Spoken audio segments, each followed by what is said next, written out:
This is Mwangaza Prime News with Daisy Paul.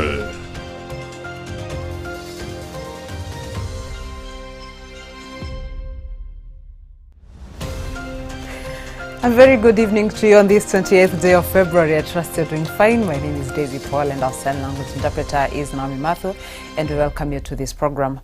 Now, the Deputy President Kithure Kindiki has toured key marine and fisheries projects in Shimoni, Lungalunga constituency, Kwale County. In his inspection visit, he urged contractors to ensure timely completion and adherence to quality standards. The visit focused on flagship of blue economy projects aimed at transforming livelihoods in the coastal region, where thousands of households depend on fishing and marine resources for survival.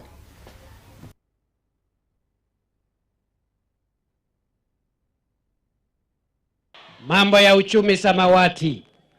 Mnajua ya kwamba kwanza tuko na boda hapa ya Lungalunga, one stop border post ambaye tumekamilisha shilingi milioni 825 na imekamilika, inatumika.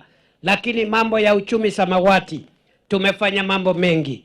Tumejenga ile bandari ya Shimoni ambayo imegharimu bilioni 2.7. The Shimoni Fish Port is complete.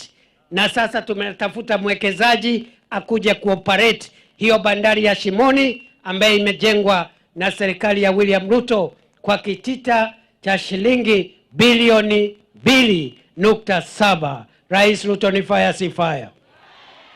Iko miradi mingine ya uchumi samawati. Tumetoa grants kwa fishermen na beach management units za Kwale County.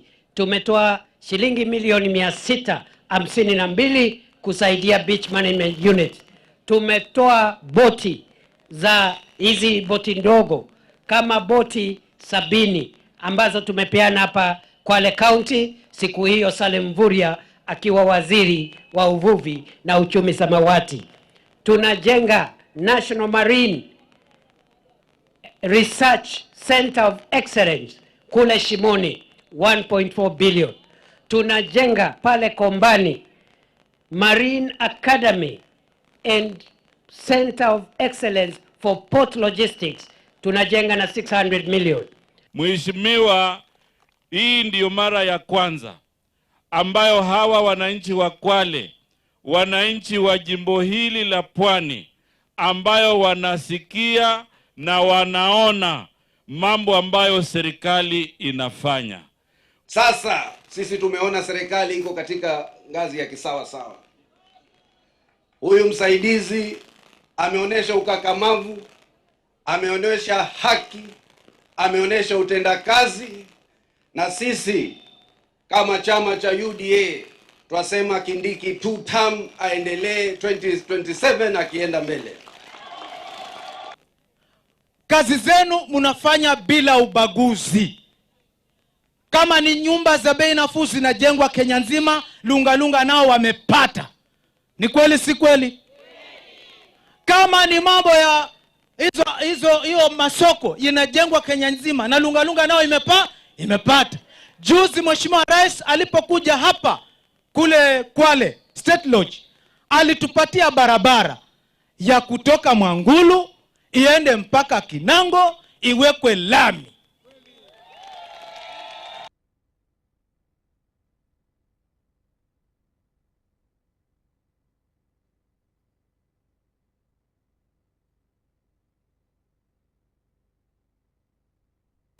And some push and pull was witnessed during an exercise to elect the leaders of NAT Mount Elgon branch in Bungoma County after allegations that some teachers were not on the list of voters. Those teachers say despite the fee deduction by the union, there was a conspiracy to lock out some of them, with teachers from Cheptais County, being the most affected.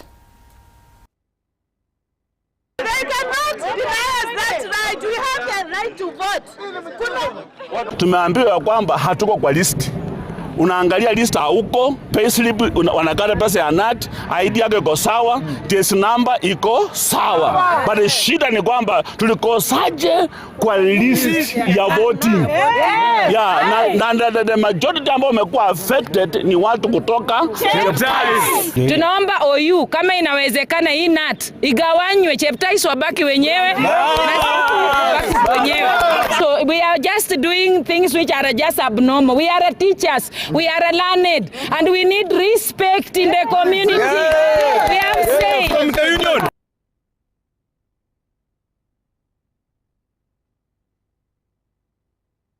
Leaders of the Maendeleo ya Wanawake organization, Siaya chapter, have strongly condemned the use of vulgar and demeaning language against women during recent political rallies. And speaking at a press briefing, chapter chairperson Patricia Apoli said women deserve respect and should not be subjected to ridicule in public forums. She emphasized that mocking women undermines their dignity and distracts from critical issues such as development, healthcare, and community welfare. Her sentiments were echoed by Lilian Nigeo, another leader who highlighted the broader challenges women face in the society.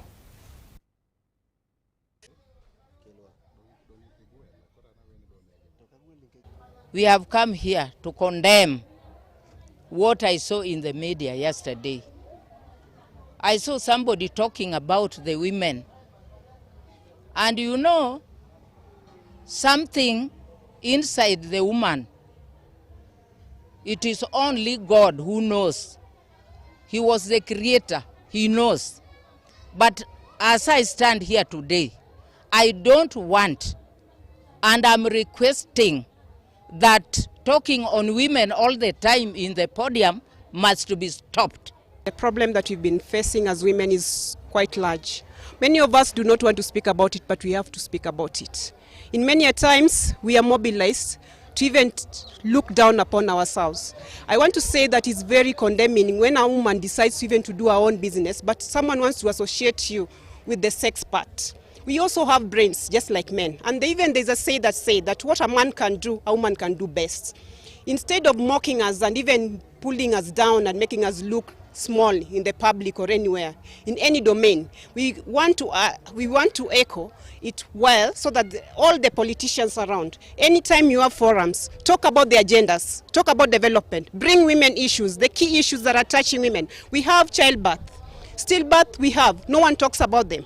We have emergency issues, even at home, because we have rural development, where women are supposed to walk from a stretch to another place. They cannot be able to get even mitigation measures like even ambulances and stuff. Some die on the way. Do you talk about this? You can only talk about how a woman was taken to bed by another man.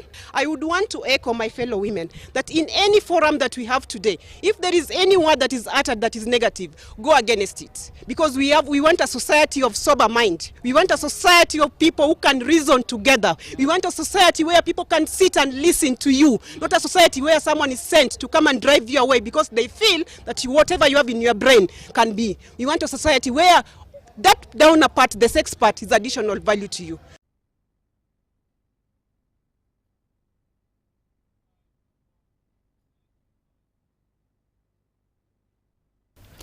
Police in Uasin Gishu County are holding 3 suspects following an operation in Tarakwa ward that targeted a house linked to production of illicit brew.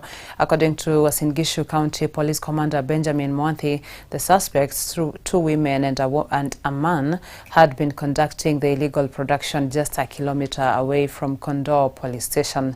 Police confiscated 10 liters of ethanol, fake stamps, and 1,040 bottles used for packaging counterfeit brands that mimicked genuine local brands on the market.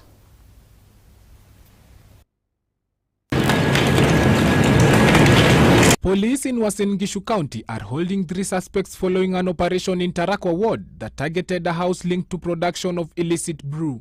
Operation area ya Burnt Forest huko Tarakwa along Nakuru and Eldoret highway between Kondoo police station na Tarakwa police station, in between about a kilometer kutoka Tarakwa police station along the highway, ndio tukapata nyumba ambayo ni residence ya mama fulani akitengeneza pombe. So tuliingia ndani tukasearch, tukakuta pombe ikikorogwa, inakokorogewa kwa hizi mitungi ya maziwa, so anachanganya na maji, anaweka flavor. According to Uasin Gishu County Police Commander Benjamin Mwanthi, the suspects, 2 women and a man, had been conducting the illegal production just a kilometer away from Kondoo Police Station. Tuko na 3 suspects ni middle age. Tuko na 3 suspects ambao iko in custody. 2 ladies and a man. It appears ladies sasa wameanza hii kazi ya kubrew illicit brews. Police confiscated 10 liters of ethanol, fake stamps and 1,040 bottles used for packaging counterfeit brands that mimic genuine local brands on the market. Tulipata ethanol about 10 liters kwa hiyo nyumba. So akikoroga anaweka kwa brands tofauti tofauti. Utakuta box juu imeandikwa best, bandani utapata Kingdom, utapata Vodka, utapata Fipus, utapata Gin, utapata zote hapo ndani. So hiyo ni kuonyesha ya kwamba hii haijatoka kwa hizo manufacturers. Meanwhile, planned demonstrations by a section of activists and members of the public in Eldoret to push the removal of Central Police Station OCS over failure to tame rogue groups in town failed to take place. A last-minute meeting between the police leadership and the organizers saw the postponement of the demos as committed to address the concerns. Organizers walileta notice ya kudemonstrate, but tukajadiliana nao, tukasema tuone haja ya maandamano kwa wakati huu, na ile issues walikuwa wameraise tumewadvise wataapia. Tunatengeneza special committee ya sub-county, Turbo sub-county security committee, watawaita kwa ile committee, alafu watajaribu kuangalia ile vitu yenye wana raise. Wameraise pertinent issues ambazo sinawara ndio committee kuangalia, kukaa chini na kuangalia. So wali withdraw, wakasema watakuwa na maandamano until waangalie sasa hiyo procedure kama itasaidia. So we don't expect maandamano, but tuko tayari just in case. But still tunaomba wananchi wa Uasin Gishu ya kwamba maandamano is not the solution kwa some of the issues ambazo wana raise. Reporting for Primetime News, my name is Daniel Kamau.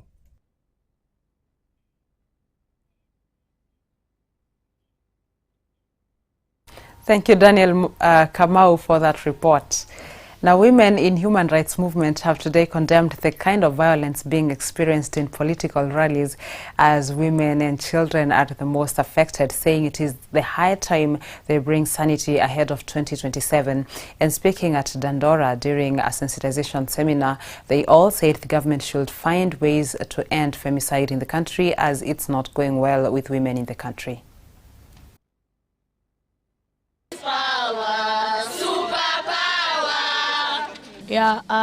Kwa siku ya leo tulikuwa tumekongamana hapa kama kina mama kwa sababu of the current context of how we see the state of the nation.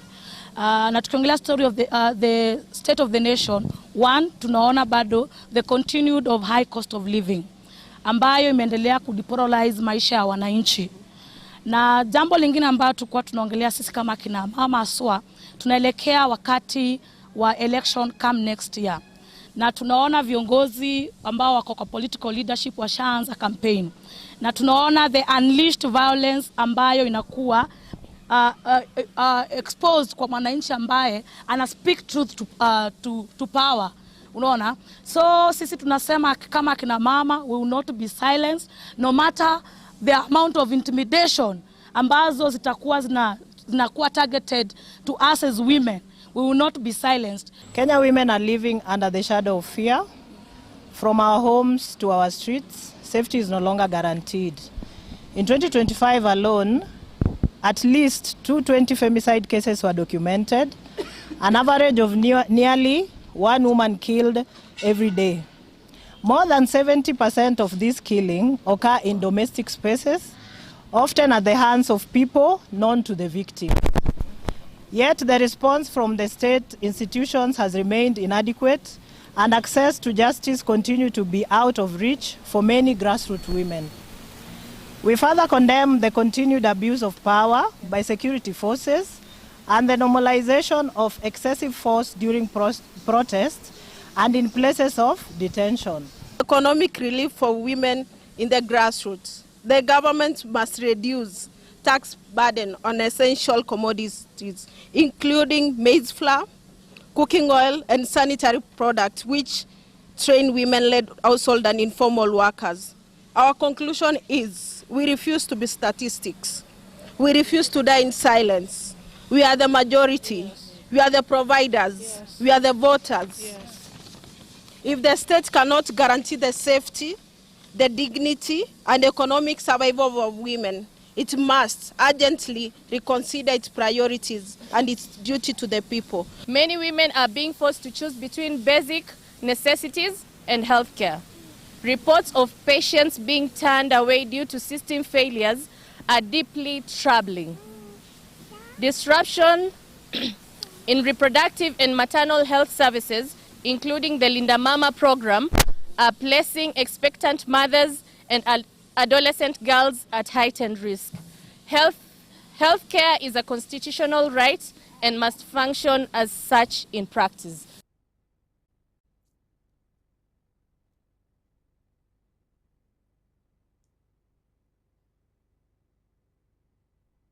It's now time for a short commercial break, but don't go far, we're coming back with more.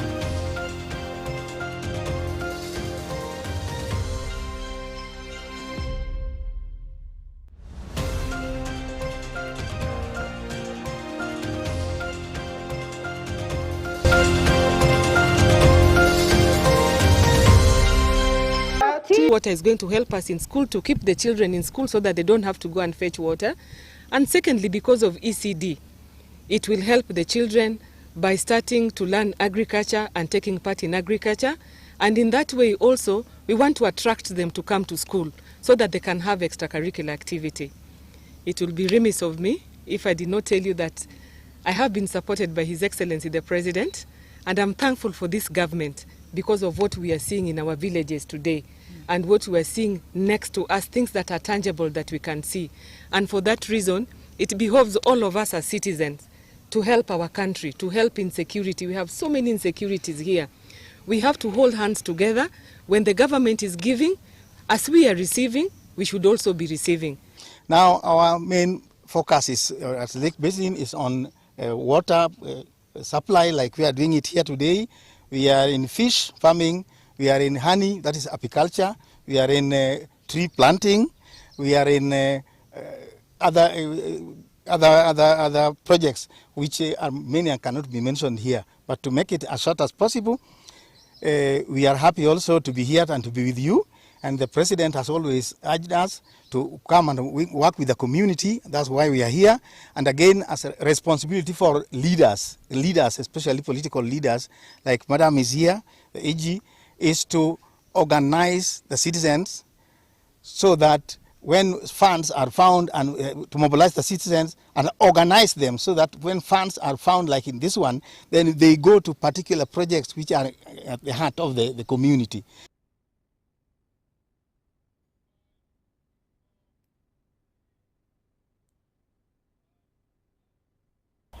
Times U Sacco in Meru County has officially launched the Times U Foundation program that aims to support students with great academic potential, especially from underprivileged families, as well as developing various social projects. Speaking at the launch, the director of the organization, Catherine Mwamba, said that the program aims to raise the level of education and improve the lives of the community through scholarship opportunities.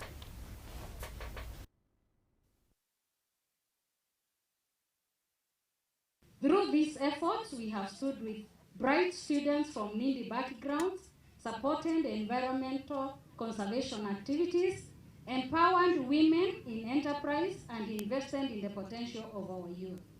These 12 years of service form the foundation upon which today milestone is built. Environmental sustainability, promoting conservation and tree planting, youth empowerment, building skills, mentorship and opportunities, women empowerment, strengthening economic participation and leadership, health and advancement, mental health awareness, and psychosocial support. Na kwa sababu tuko hapa kulaunch hii foundation ambayo itasaidia kwa masomo, a foundation ambaye haichagui mtoto ni wanani au wametoka wapi. Leo tumefungua milango ya masomo. Mlichagua, nilienda nikashikana na serikali ya William Ruto na Kebeke, na hawa ndio wataweza kunisaidia nimalize project kama wakati huu, na watafuta pesa za barabara, ndio walipatia pesa nikamaliza ile lami ya Uruko. There are so many poor kids lakini wako na potential na wanapotea. So mimi wakati niliingia nikachaguliwa, at least I produced 3 medical doctors ambao ni wazazi, watoto hawana mzazi, ana baba, ana mama, but now they are medical doctors. Today marks more than the birth of an institution. It represents a deliberate and purposeful step in living out our values of service, stewardship, and impact beyond ourselves. As a business community, we recognize that thriving communities and thriving economies go hand in hand. East Africa Chamber of Commerce, Industry and Agriculture stands ready to explore meaningful partnerships that will amplify impact, mobilize resources, and drive measurable change. I also want to commit that I will work with you, SACCO, I will work with the community, I will work with the leadership of this county to make sure that the youth are able to get opportunities in Luxembourg University, where they will get sponsorship for a whole year for the courses they deserve.